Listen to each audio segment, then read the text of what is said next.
questions.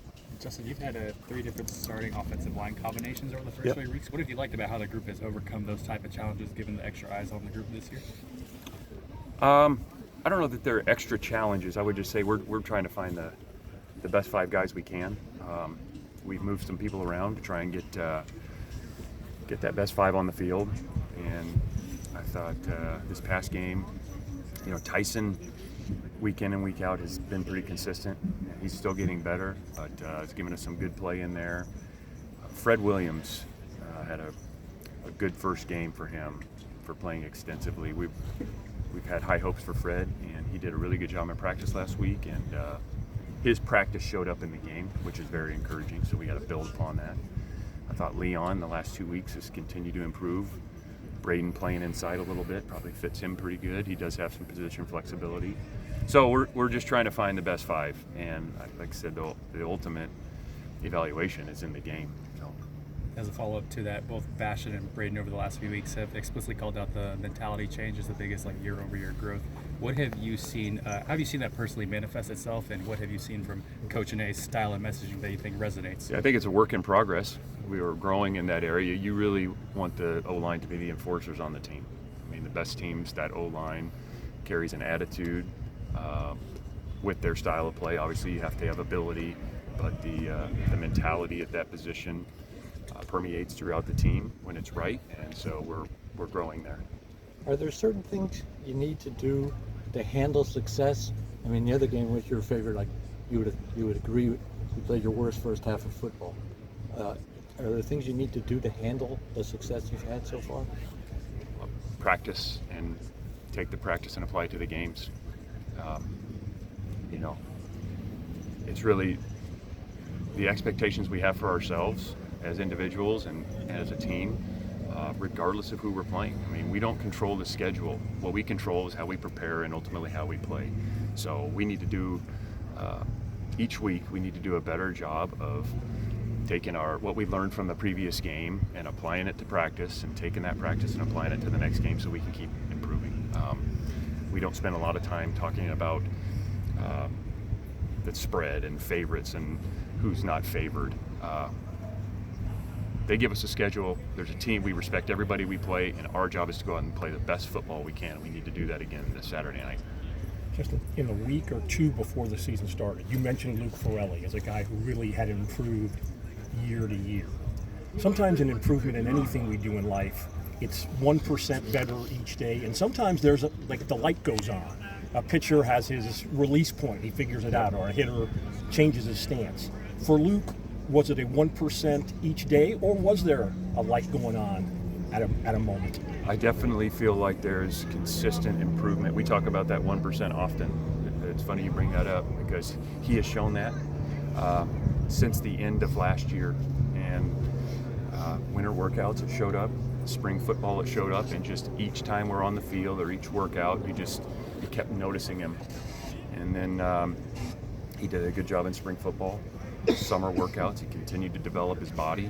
In fall camp, I mean, it was a competitive environment there at the inside linebacker position. I mean, we brought people in knowing that Teddy left and he was a heck of a player, and had high hopes for Luke, but really didn't know. And so we brought guys in to compete, and Luke has earned the right to start, and each time he plays, he's just getting better. So it's it's a great job by him and his coaches to prepare him, and he's taken the coaching, but it's really encouraging to see a guy like that put the time in, put the work in, and have it show up on the field. There was a lot of talk last season about, and previous seasons, about losing the close games, and there seemed to be a level of composure Saturday night. Have you seen growth and the team's belief that they can get that done when it needs to happen? Yeah, and I think it all boils down to being in the moment, and not thinking about what just happened or what might happen.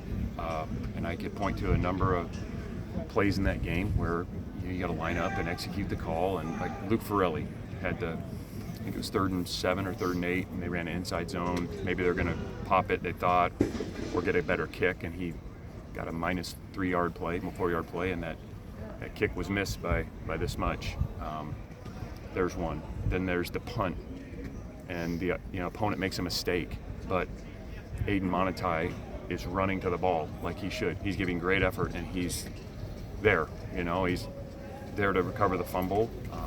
So, effort can provide you opportunities, and there's an example of that. But I don't know that there's a common theme where we had this big meeting about what it takes to win close games. What it takes to win is executing the play, and when you have success in one play, well, that builds confidence that you can make the next one. So I think it's a combination of just those bunch of individual moments, being in that moment, executing it to the best of your ability, having success, and that breeds confidence.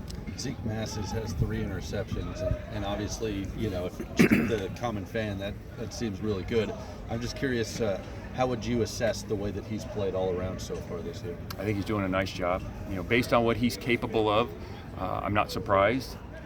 We still can expect Zeke to play better and better. There's things he's got to work on, but he's got the size and the athleticism to be a really good cover guy. He's a very coachable guy. He loves football, so it's been a great addition to our secondary, and I still think he's got better football in front of him. Can you talk about the play of your defensive backs in general, particularly your corners? Yep, I think those guys have some good man cover skills, the corners. We have to do a better job with our hands, and what I mean by that is just not we've been in good position a lot of the time, and we're probably overplaying our hands too much, and those are resulting in PIs. So we've got to limit those PIs, because those aren't plays where you have to PI the guy, where you're beat so badly that you got to PI them so they don't complete, a touchdown. Those are plays where we're in position. Now we just have to stay in that control position and finish on the ball. So that's where we got to take a step forward with the corners. But you would agree that your secondary's played pretty well, no? Yeah, we expect them to play well. We thought they would play well. They can play better. I think Isaiah Crosby's doing a really good job. I think he plays under control. He shows up. He runs to the ball. He's really doing a nice job. Aiden Monotai, for a young guy, is doing a nice job. So, yeah, we expected them to play well. We have a high standard of play in there, and I still think that they all can get better. What distinguishes San Diego State? They do. Coach Lewis has always done a really good job offensively. They're going to play they're coming off a bye week, so I'm sure there's going to be some things that we have not seen on tape. Do a good job of using tempo. They put you in conflict a lot with their offensive scheme. They did a great job last year offensively against us with some of the issues they presented. They're going to play hard. He knows he's a very, very good coach. Defensively, they got kind of a four-down structure. They play aggressive. They're going to come at you. So their kicker's really good. They're very aggressive in their punt rush. So they're an aggressive football team. They're going to be well coached, and they have good players. So they have our full attention. What can you say about the quarterback? He's a good football player. They have good players down there. And again, Coach Lewis has always done a good job at that position. That guy and his system has always performed well. I wanted to ask about the kicker tandem. Obviously, they've done a nice job so far. How does that work? Is that just basically on distance, like a field goal long run? Is there a certain number where one guy comes in? Yeah, some of it, to get into the weeds a bit, but the wind and the conditions play a bit into that. Yeah. But yes, that's essentially it. Okay. Yeah, there's kind of our free throw shooter and our 3-point shooter, so to speak, and they're doing a great job with it. They've bought in, and they're doing a really nice job. Guys, we're going to give Matt one question, and then we're going to wrap it up. Matt, go ahead. Yeah, there's a number of staff changes you made in the offseason. How much of their impact has been reflected in this 3-0 start? Well, it takes everybody. I think the staff's done a fantastic job preparing the players on defense with obviously the guys that have been here, and then bringing some new guys onto the staff. They've done an incredible job preparing the players. Offensively, we have an incredible coaching staff, and those guys work so well together. Coach Harsh, all the way down, Coach Rollo, Coach Cefalo, Mike Safell is an excellent coach. Coach Anai, what he brings, the mentality, Jeff McDaniels. There's really good, Coach Griff. They're just really good coaches, and they have high expectations on how their units prepare and play, and so that's showing up in the games. And we just gotta, we're not going to change. We're not going to change each week. We have one goal for that week, and coaches are preparing just the same as they have every other week. Okay. guys. Thank you. All right.